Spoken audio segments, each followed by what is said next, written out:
Assalamualaikum warahmatullahi wabarakatuh. Bismillahirrahmanirrahim. Alhamdulillahi rabbil alamin. Wassalatu wassalamu ala al-mab'uthi rahmatan lil alamin. Nabiyyina wa habibina wa qudwatina Muhammad ibn Abdullah wa ala alihi wa sahbihi wa man walah, amma ba'du. Muslimin dan muslimat, para jemaah, para penonton, para pencinta Al-Quran sekalian, alhamdulillah pada pagi ini 12 Sya'ban 1443 bersama dengan 15 hari bulan 3 2022, kita dapat teruskan bicara kita dalam sebuah buku Mafatih Tadabbur Al-Quran, iaitu kunci-kunci memahami Al-Quran ataupun tadabbur Al-Quran. Bila kita nak faham satu benda, kita kena ada kunci dia. Kita kena masuk melalui pintu dia. Nak ada pintu, kena ada kunci. Kalau tidak, tak jumpa pintu. Jadi alhamdulillah, kita telah bincang dalam buku kita ni, Mafatih Tadabbur Quran ini, sudah beberapa siri. Pada kali ini kita akan sambung lagi kepada Al-Miftahus Salis, kunci yang ketiga untuk memahami tadabbur Al-Quran, iaitu antakun al-qira'atu hifza. Ini agak mencabar sikit lah. Iaitulah kita baca Quran dengan cara hafalan. Kita hafal dia. Kunci yang kedua yang telah lepas, istihdar ahdafi qiraatil Quran. Kita kena hadirkan dalam hati kita tujuan baca Quran. Kemudian yang pertama, miftah, kunci yang pertama, hubbul Quran, mencintai Al-Quran. Kita kena sayang kepada Quran itu sendiri. Sayang Quran. Kemudian kunci yang kedua, kita kena tahu matlamat kita baca Quran untuk mendapat ilmu, untuk mendapat pahala, untuk mendapat hidayah, mendapat bimbingan. Baru kita masuk kepada perbincangan kita pada kali ini, Al-Miftahus Salis. Kunci yang ketiga, antakunal qira'atu hifza. Seeloknya, sebaik-baiknya, bacaan itu secara hafalan ataupun hafazan. Mana kita hafal ayat ini, ada dalam minda kita, dalam hati kita, dalam kepala kita. Mana-mana ayat yang kita nak, kita boleh istihdar, kita boleh hadirkan dia, kita boleh datangkan dia, tak perlu kita buka mushaf. Itu yang terbaik. Itu yang terbaik.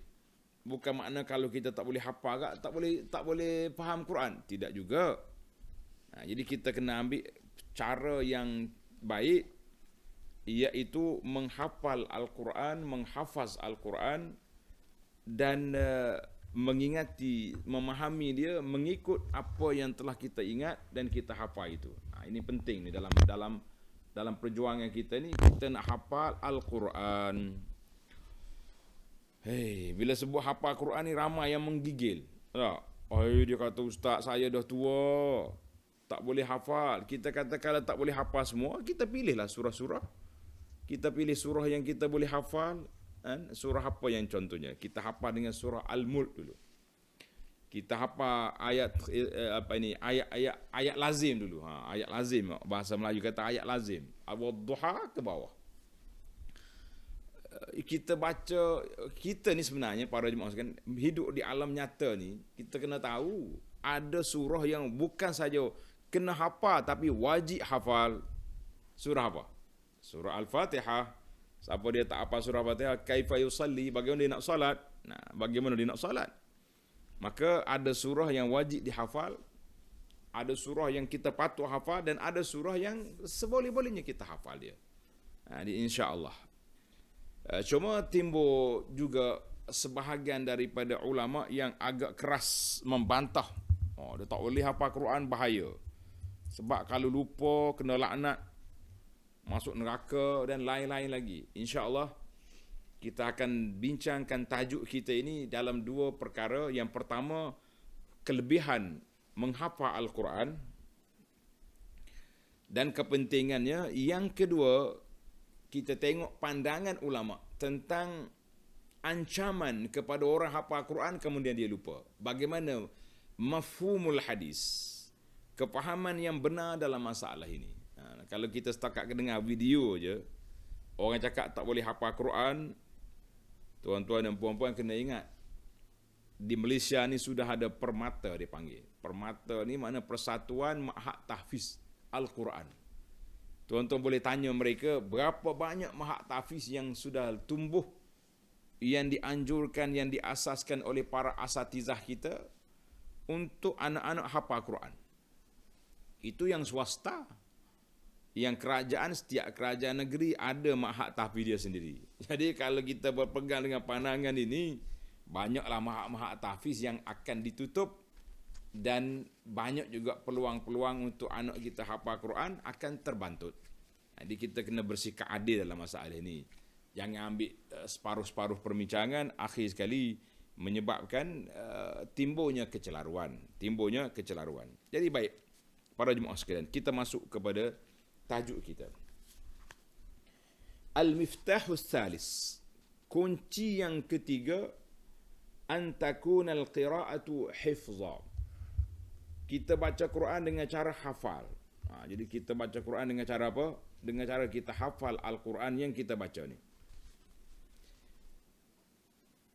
Al-mas'alatul ula, tajuk yang pertama dalam isu ni iaitulah ahammiyatu hadzal miftah. Kepentingan kunci ini. Apa dia kunci? Hafal Quran. Penting ke tak penting? Jawabnya sangat penting. Dan maka di sini para pengarang kita ini telah bawa kepada kita beberapa dalil, pandangan-pandangan para ulama tentang masalah hafal Quran. Yang pertama, qala Allah Ta'ala, a'udzu billahi minasyaitonir rajim. Firman Allah Ta'ala dalam surah Al-Ankabut. Tulis surah Al-Ankabut ayat yang ke-49. Surah Al-Ankabut ayat 49. Bal huwa ayatun bayyinatun fi suduril ladzina utul ilm. Bal huwa ayatun bayyinat. Bahkan dia ayat-ayat yang jelas nyata. Al-Quran. Di mana fi suduril ladzina utul ilma, yang terkandung, yang terdapat dalam hati orang-orang yang Allah Ta'ala beri pada mereka ilmu. Maknanya Quran yang ada dalam dada para hafazatul Quran. Ini yang doa. Ini dia panggil kelebihan orang yang hafal Quran, sebab Quran adalah hati dia, dalam dada dia. Yang kedua, hadis yang diriwayat oleh Abdullah bin Abbas radhiyallahu anhuma. Ibnu Abbas kata apa? Qala Rasulullah sallallahu alaihi wasallam. Sabda Nabi sallallahu alaihi wasallam, Nabi kata apa? Innal ladzi laysa fi jawfihi syai'un minal Qur'an kal baitil kharib. Sesungguhnya manusia yang tidak ada langsung dalam dada dia, dalam hati dia Quran, diibarat seperti rumah yang usang. Rumah buruk kata orang. Rumah buruk ni rumah usang, tak ada penghuni. Yang adanya siapa duduk situ? Jin-jin, hantu-hantu ada kat situ. Baik-baik tuan-tuan. Yang ada situ siapa dia? Hantu, jin, penghuni-penghuni yang tidak diundang. Maka hadis ini rawahu Tirmizi. Wa minal ma'lum, kata di para ulama hadis, telah termaklum annal baita al-kharib, rumah usang, rumah yang ditinggal, tidak diduduki oleh tuan dia, tak ada orang baca Quran dalam tu, huwa ma'wa syayatin, tempat duduk syaitan. Syaitan pergi tunggal situ. Kita ni kan bila nak masuk rumah kita, kita kena baca bismillah. Bila syaitan ikut sekali, dia tak boleh masuk dalam rumah yang dibaca bismillah. Tapi rumah usang, tak ada orang baca Quran, tak ada orang duduk, syaitan duduk. Na'udzubillah. Fakadzalikal qalbul kharibu, Demikian juga hati yang kosong. Tak ada langsung Quran dalam hati dia. Al-Fatihah pun tak ingat. Ataupun Fatihah adalah, yang lain-lain tak ada. Maka ketika itu hati itu akan dikuasai oleh syaitan. Wal'iyazubillah. Amal qalbul amir. Adapun hati yang ma'mur dengan menghafal Al-Quran.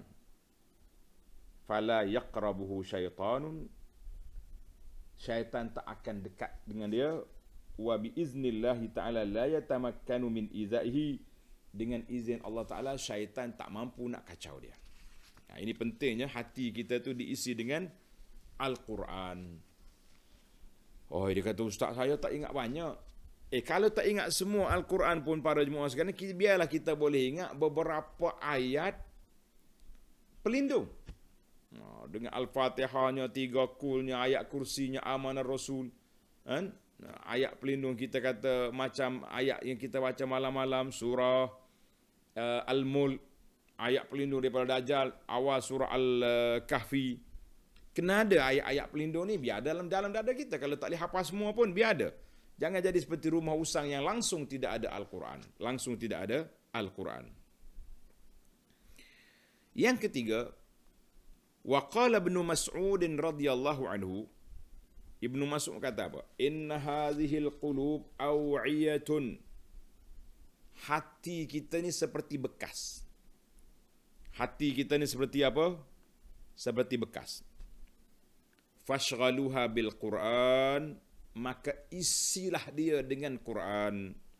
Wala tashghaluha bi ghairihi, jangan kamu duk sumbat dalam hati kamu tu dengan benda-benda lain. Benda-benda lara, benda yang menyibukkan kita daripada memahami Quran, jangan sekali-kali. Sebab bila tak ada Quran, dia ada benda lain. Na'udzubillah. Kerana itulah kata di para ulama, hubbul ghina'i wa hubbul kitabi wa hubbu alhanil ghina' fi qalbi 'abdin la yajtami'an. Cinta kepada Quran, cinta kepada lagu-lagu tidak terkumpul dalam hati manusia. Yang saya, kerana itulah anda tegur sebahagian daripada ma'at tahfiz yang banyak duk ajar budak-budak ni lagu-lagu, gendang-gendang. Quran ada juga, tapi Quran tu jadi sampingan. Ma'at tahfiz yang hafalnya qasidah, yang duk hafalnya nasyid-nasyid. Qurannya berapa tahun dah hafal Quran sini? Banyak tahun dah. Berapa juzuk? Baru 2 juzuk. Jadi tidak diisi dengan Quran, diisi dengan benda lain. Ingat, hati bila diisi dengan benda lain, Quran terpinggir. Na'udzubillah. Kata Ibnu Mas'ud. Ya, kita berpindah kepada yang keempat. Masalu hafizil Quran wa ghairil hafiz.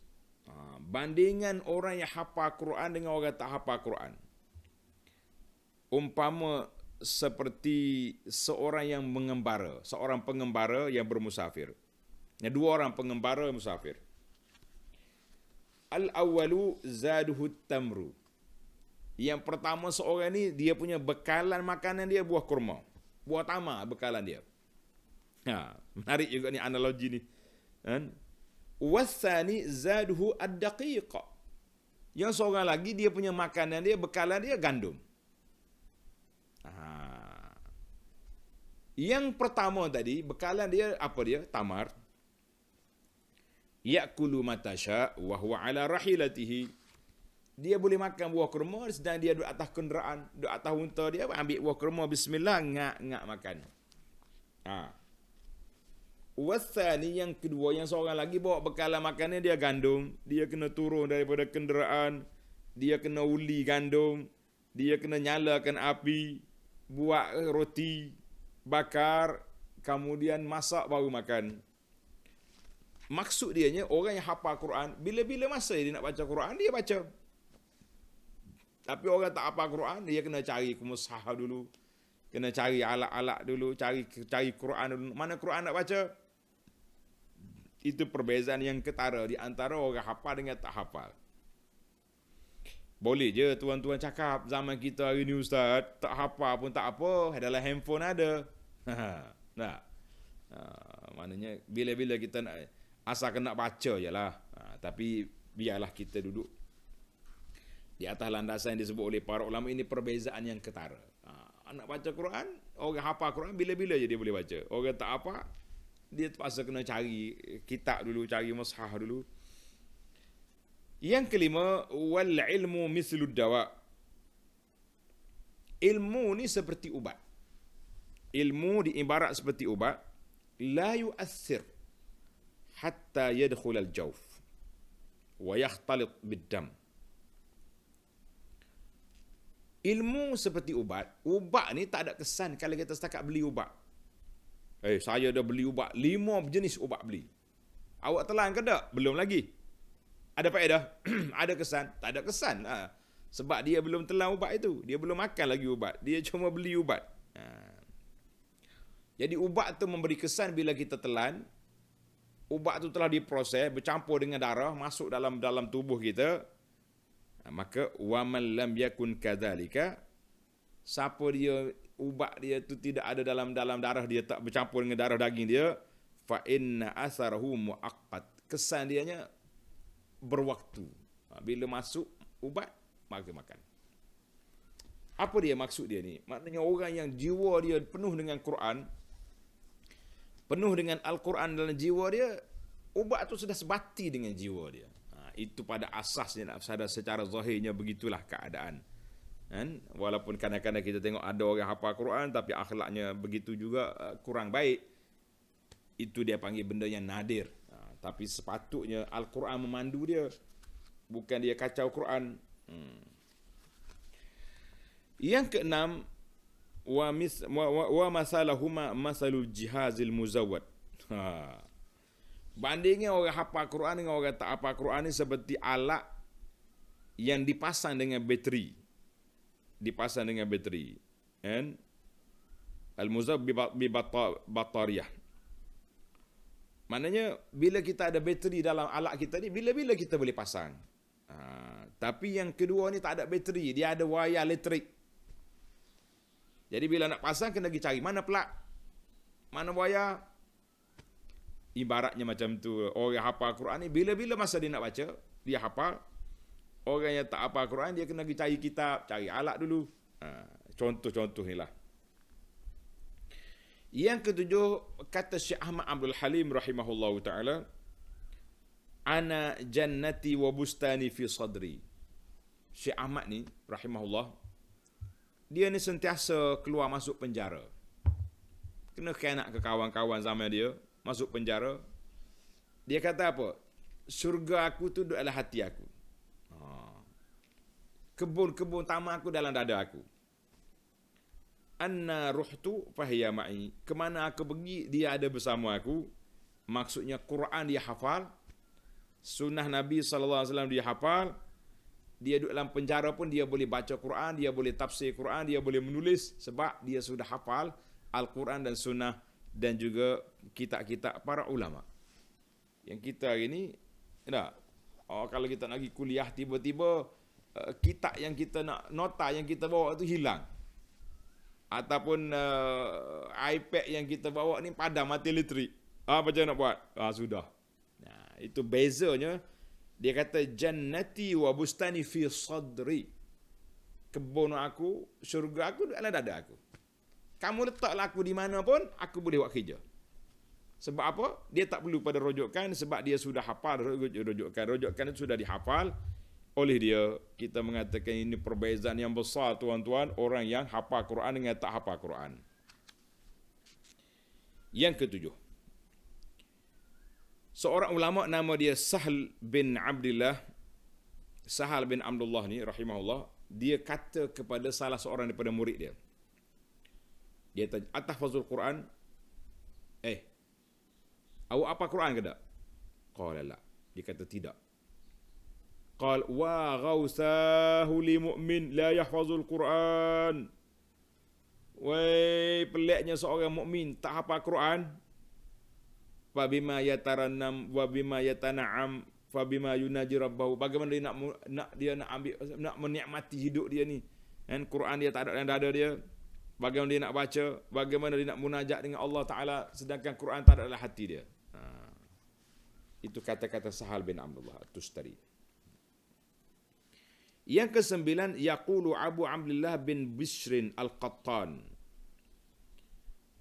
Al-Qattan kata apa? Ma ra'aitu rajulan ahsanan tiza'an lima arada min ayil Quran min Abi Sahl bin Ziyad. Aku tak tengok seorang yang cepat. Kalau dia nak ayat Quran, nak ambil hukum dalam Quran, cepat dia boleh tangkap ayat itu daripada Abi Sahl bin Ziyad. Dia ni jiran kita. Kana yudi musalatul lail, sentiasa solat malam, baca Quran. Maka oleh kerana dia terlalu banyak baca Quran, seolah Quran depan mata dia, dia boleh ambil ayat mana yang dia nak dengan cepat. Jadi kita tengok sekarang ni ada kan anak-anak kita ni dengan sistem pendidikan tahfiz yang baru ni, cepat macam komputer budak-budak ni. Tanya ayat ni pak, undur 3 baris ke belakang, undur 3 muka surat, semua dia boleh jawab. Kita kata alhamdulillah, itu nikmat Allah Taala beri kepada mereka, nikmat Allah Taala beri kepada mereka. Ini 9 perkataan, 9 perkara kenapa para ulama Islam mengatakan bahawa hafal Quran itu salah satu daripada miftah tadabbur. Kunci nak tadabbur kena hafal Quran. Bila dia nak ayat-ayat yang dia ingatlah. Jadi senang je dia dapat tangkap. Jadi kita kata alhamdulillah, zaman kita ini walaupun kita tidak hafal Quran, tapi alat-alat gadget telah menghafalkan kita ayat-ayat Quran. Saya tengah duduk kuliah ni, tiba-tiba nak baca satu ayat. Boleh je saya buka handphone, cari Quran, tekan dia punya tulis kalimah ayat kalimah ayat yang kita nak cari tu, boleh je keluar. Kita kata adalah alat-alat yang baru hari ni yang membantu kita, insya-Allah. Tapi jangan kata aku tak apa Quran, tak boleh tadabbur. Tak boleh nak mengaji, tak boleh. Baiklah. Sekarang ni kita nak berpindah kepada isu yang kedua. Al-mas'alatu tsaniyah al-alaqatu bainal hifzi wat tadabbur. Kaitan hubungan di antara hafal Quran dengan tadabbur Quran, apa hubungan? Kita dah bincang dulu hubungan di antara apa? Di antara tafsir dengan tadabbur. Kita kena tafsir Quran dulu, belajar tafsir, maksud ayat ni gini. Kemudian kita tadabbur, kita nak ambil daripada ayat yang kita baca tu, apakah fiqhul hayah? Apakah panduan daripada ayat ini? Itu kita tadabbur dalam kehidupan kita. Jadi ada setengah masyarakat ni kata tak boleh tadabbur dengan tafsir sama. Tak sama. Berbeza itu. Baik. Jadi hubungan di antara hafal dengan tadabbur ada 3 kaitan. 3 gambaran. Tuan-tuan tanda sikit. Kita buat analogi yang jelas ni. Yang pertama, al-mu'alajah az-zihniyah. Baca saja. Mana dia hafal Quran. Kan? Dia tak tulis, dia tak apa. Dia ingat je dalam kepala dia ingat. Itu satu tahap. Yang kedua, al-mu'alajah. Yang kedua, dia tak ingat. Tapi ayat Quran tu tertulis. Macam kita lah sekarang ni. Ayat Quran ada dalam Quran. Nak cari tafsir, nak cari ayat, semua ada. Yang ketiga, al-mu'alajah az-zihniyah. Kita ingat sesuatu yang telah kita tulis. Jadi kita tulis, kita hafal. Sebab tu setengah mak tahfiz ni sistem dia, tulis ayat, kemudian hafal. Dia kata lebih melekat daripada daripada kita baca saja, lebih melekat. Maka kata di ulama, as-suratus tsalisah hiya aqwaha. Tulis, hafal itu lebih kuat ingatan dia. Daripada kita tulis saja tak hafal. Daripada hafal saja tak tulis. Jadi pendekatan masing-masing lah. Ada orang tu dia kata tak payah tulis pakai hafal je. Ada setengah orang ni dia tulis kemudian dia hafal. Itu lebih baik. Tuan-tuan, kalau kita nak laju kita punya hafal Al-Quran, kita tulis dulu ayat. Lepas tu kita baca. Baiklah. Maka kita hafal Quran dan kita ulang Quran itu mengulangi bacaan Quran itu daripada jenis yang ketiga. Jadi kita baca Quran kemudian kita hafal. ulang ayat kemudian kita berfikir tentang makna ayat itu memberi satu kemanisan untuk kita memahami ayat. Kita memahami ayat. Maka tujuan kita hafal Quran ini untuk apa? Untuk kita lekat dalam kepala kita ilmu tentang Allah, ilmu tentang akhirat, ilmu tentang segala perkara dalam kehidupan kita ini. Kerana itu diceritakan tentang dalam riwayat hidup Al-Imamul Syafi'i rahimahullahu ta'ala. Imam Syafi'i ini imam yang besar. Orang ditanya dia masalah, dia kata amhilni salasan. Syafi'i kata bagi aku tempoh 3 hari. Kenapa nak 3 hari tu? Sebab dia baca Quran 10 juzuk satu hari, dia cari di mana ke ayat yang ada kaitan dengan soalan yang ditanya itu. Di mana ke ayat yang ada kaitan dengan soalan yang ditanya. Maka dia kata tunggu 3 hari. Oh, dia kata ada riwayat dia, murid dia bagi tahu Imam Syafi'i rahimahullah, nama dia Muhammad bin Idris Syafi'i, lahir pada tahun 150, dia meninggal pada tahun 204. Syafi'i.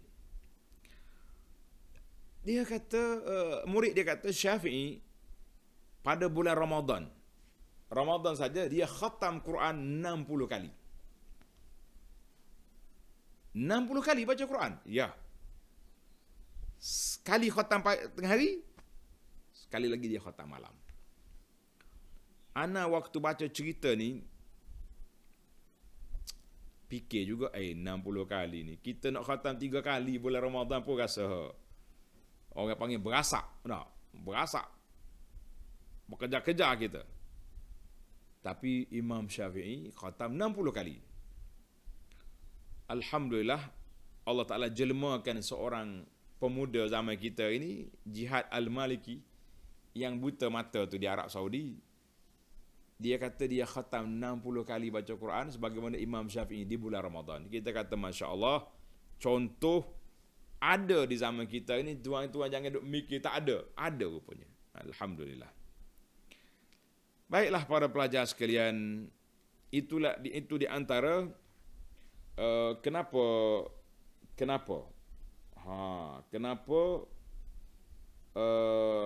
kita kena hafal dan kita kena faham. Kalau hafal saja tak faham, tak naik taraf juga, tak jadi kunci juga. Naknya hifzul Quran ma'a tadabburihi, hafal dan tadabbur, barulah dia jadi. Maka di sini ulama kata inna hifzal alfaz wasilatun wa laysa ghayah. Hafal lafaz ayat Quran itu alat untuk kita nak faham, alat untuk kita nak tadabbur, bukanlah matlamat dia hafal saja. Hafal saja. Tapi tak faham. Yang naknya faham. Maka sekarang ni kalau kita tak boleh hafal, kita tak boleh nak hafal Quran. Tapi kita boleh baca Quran.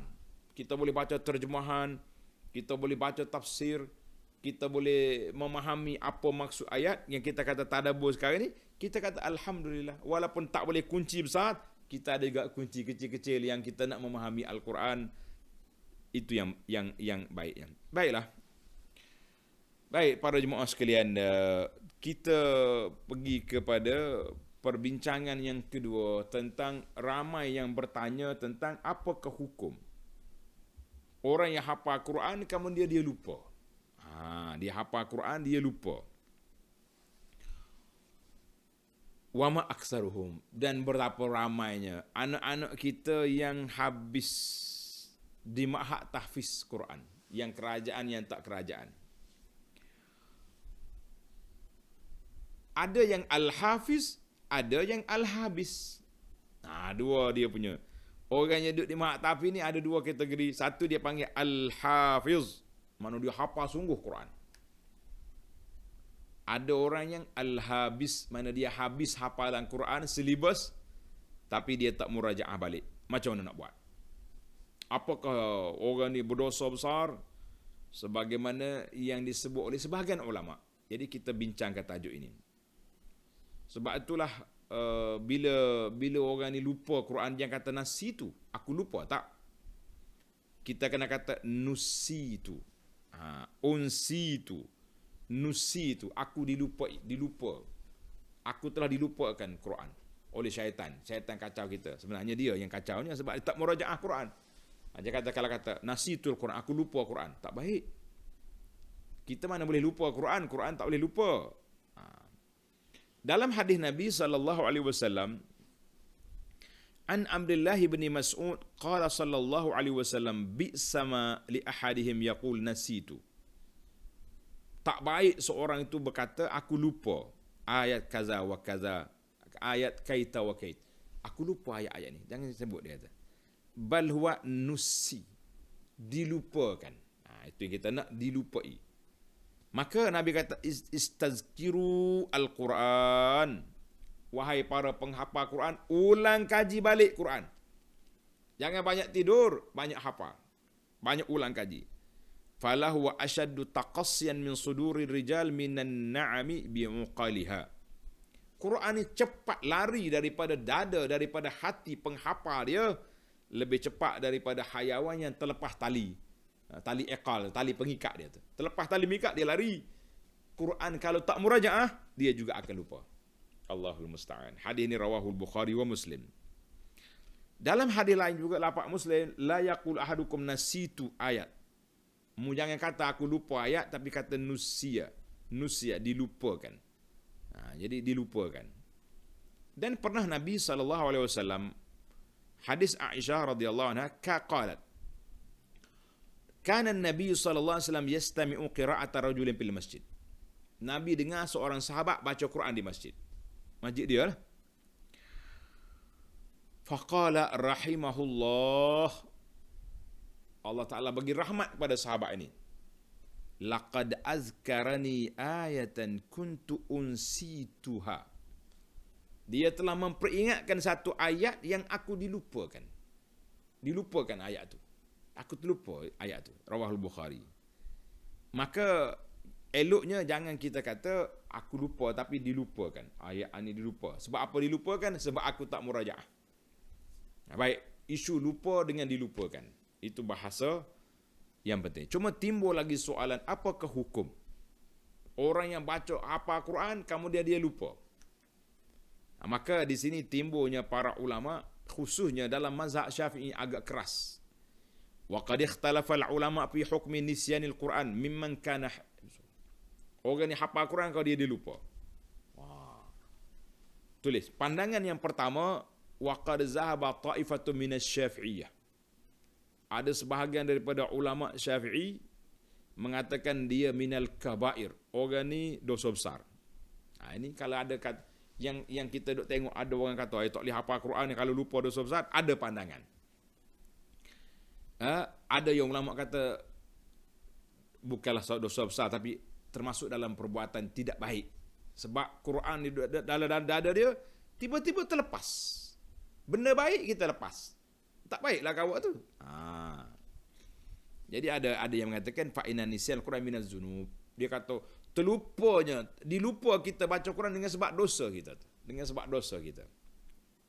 Jadi dalam fatwa yang mazhab Syafi'i, contohnya Syekhul Islam Zakaria Al-Ansari, dia kata wa nisyanhu kabiratun.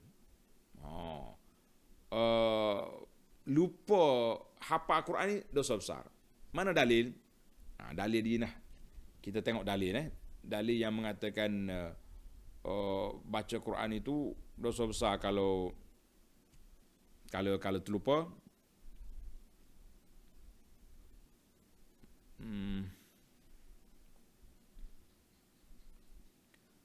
Dalil dianya hadis Anas bin Malik diriwayatkan bahawa Nabi kita bersabda, uridat alayya ujur ummati. Telah dibentangkan kepada aku pahala-pahala umat aku. Hatta al-quzah, sehinggalah sampah ataupun kotoran seorang laki-laki itu keluar daripada masjid. Maknanya kita tengok benda kotor, sampah, kita keluar daripada masjid. Kita keluarkan dia. Boleh pahala. Wa uridat alayya zunub ummati. Kamu dibentangkan dosa umat aku ni. Falam ara zamban a'zam. Aku tak tengok satu dosa lebih besar daripada satu surah daripada Quran ataupun ayat daripada Quran yang telah dihafal oleh seorang summa nasiyaha, kemudian dia terlupa. Ini yang dalil kata dosa besar tu orang terlupa ni. Maka hadis ini rawahu at-Tirmizi wa dha'afahu. Ini hadis riwayat Tirmizi. Tirmizi kata hadis ini dhaif, tidak sahih. Wa naqala 'anil Bukhari istighrab. Imam Bukhari rasa pelik dengan hadis ini. Pelik hadis ini. Dan juga riwayat oleh Abu Daud. Satu hadis ini dhaif. Hadis yang kedua daripada Sa'd bin Ubadah, sabda Nabi sallallahu, diriwayatkan Nabi kita bersabda, "Ma min imri'in yaqra'ul Qur'an summa yansahu." Mana-mana orang yang baca Quran kemudian dia terlupa, illa laqiya Allah azza wa jalla yaumil qiyamati ajzam. Dia jumpa Allah Taala pada hari kiamat dalam keadaan dia ni banyak berlaku kekurangan. Maka hadis ini rawahu Abu Daud juga dengan sanad yang dhaif. Jadi dua hadis yang menjadi dalil kepada perkara ini, kata di para ulama sandaran ini tidak kuat. Sebab itulah kalau ada orang kata siapa dosa besar dengan sebab apa? Dengan sebab hadis ini, maka kita mengatakan hadis itu tidak sahih. Kalau hadis sahih, banyaklah mahak tahfiz kena tutup. Baik, yang benarnya apa perbincangan ulama dalam masalah ini? Tuan-tuan tengok. Wa hamala Abu Syamah. Syekh Abu Syamah ni ulama mazhab Syafi'i, guru kepada Imam Nawawi, tilmiz kepada Ibn Salah. Dia kata hadis-hadis, kalau sahih lah hadis tu. Dah ada hadis yang tak sahih, kita kata lebih lega sikit.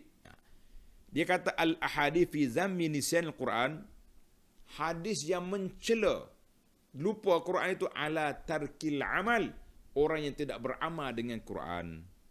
Kerana lupa itu dengan makna tark, an-nisyan bermakna tarki, sebagaimana firman Allah Taala, wa laqad ahidna ila adama min qabl fanasi. Kami dah buat perjanjian dengan Adam, dia lupa. Lupa dengan mana taraka, dengan mana tinggal. Maka di situ Quran pada hari kiamat, maka kata di Abu Syama, orang yang dicela di sini ialah orang yang meninggalkan beramal dengan Quran, macam ada dalam hadis tu. Orang ni hafal Quran, kamu dia tidur tak solat, maka akan dipecahkan kepala dia. Sebab apa? Dalam kepalanya ada Quran tapi dia tak beramal dengan Al-Quran. Jadi para jemaah sekalian, ini kata Syekh Al-Haytami, Ibnu Hajar Al-Haytami kata dalam kitab Az-Zawajir an Iqtirafil Kabair, dia kata qala Al-Jalalul Bulqini waz-Zarkashi dan lain-lain ulama. Tempat yang dicela lupa di sini iaitu antakasulin wa tahawunin. Orang ni malas dah. Dia hafal Quran tapi dia malas, tak murajaah, dia tak cara ke Quran, dia duk sibuk dengan lagu, dia duk sibuk dengan main lagu-lagu, duk main game, Quran tak peduli. Ini berdosa. Ingat baik. Jadi kalaulah dia baca Quran kemudian dia lemah ingatan. Yalah. Waktu muda dulu kuat ingat, tapi bila lama-lama ni ingatan jadi lemah, kemudian dia terlupa, dilupakan Quran, maka itu tidak berdosa. Maknanya yang berdosanya tahawunan, takasulan, malas-malas, main-main, maka ketika itulah barulah kita kata berdosa. Allahu Akbar. Jadi para jemaah sekalian, itulah di antara pandangan alim ulama kita menyebut tentang masalah ini. Betul lah ada dalam kitab yang mengatakan berdosa orang yang tak baca, yang lupa Quran, tapi kita kena insaf bahawa waz-zahir, yang zahir daripada hadis-hadis, daripada perbincangan para ulama itu, yang mengatakan terlupa Quran itu berdosa, atau berdosa, maksud dianya berdosa dengan sebab dia tak beramal dengan Quran. Dia hafal Quran, tapi Masya Allah, hafal Quran duk main benda riba, duk main benda rasuah, duk main benda-benda yang karut-marut. Tapi dalam nama dia tulis nama Ustaz Al-Hafiz, duk jual saham-saham tak patut syariah. Di mana Quran yang ada dalam hati? Di mana ayat riba dalam perut awak, dalam dada awak? Ya, maka ini yang dikatakan dosa-dosa meninggalkan Quran itu melupai Quran. Mana lupa beramal, Quran dalam dada tapi dia tidak beramal. Satu.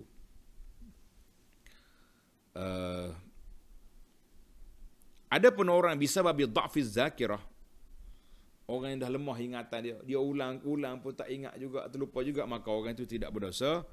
Kita kata adalah kelonggarannya di sini. Jadi banyak. Imam-imam yang hafal Quran pun, kita tengok di kadang-kadang imam tarawih dah, imam Masjid Haram yang sudah 30 tahun jadi imam haram. Bila kadang-kadang bila dia baca Quran terlupa juga dia. Tadi hadis yang kita baca awal-awal tadi, Nabi SAW kata rahimallahu rajulan, Allah Taala bagi rahmat pada sahabat ini, dia telah memperingatkan aku pada ayat yang dilupakan. Maka para jemaah sekalian, saya simpulkan perbincangan yang kedua ini, yang orang kata baca tak siapa dia tak hafal Quran, siapa dia hafal Quran dia lupa dosa besar, dan kita tak boleh buka tahfiz-tahfiz. Memang saya dengar lama dah cerita ni. Waktu kita dulu di pondok-pondok ni tak ada hafal Quran, tidak bukan semualah. Kita tak galakkan. Bahkan lagi kita lebih galak kepada pelajar-pelajar hafal mutu-mutu, nahwu, saraf, macam jurumiyah, nak fiqh. Hafal Quran tak boleh kerana takut dengan hadis tadi. Jadi alhamdulillah setelah ditahqiq, setelah diteliti bahawa ancaman hafal Quran itu tidaklah alal mutlak. Yang pertama hadisnya dhaif, yang kedua bukan secara mutlak. Lupa je dosa lalu. Lupa alah.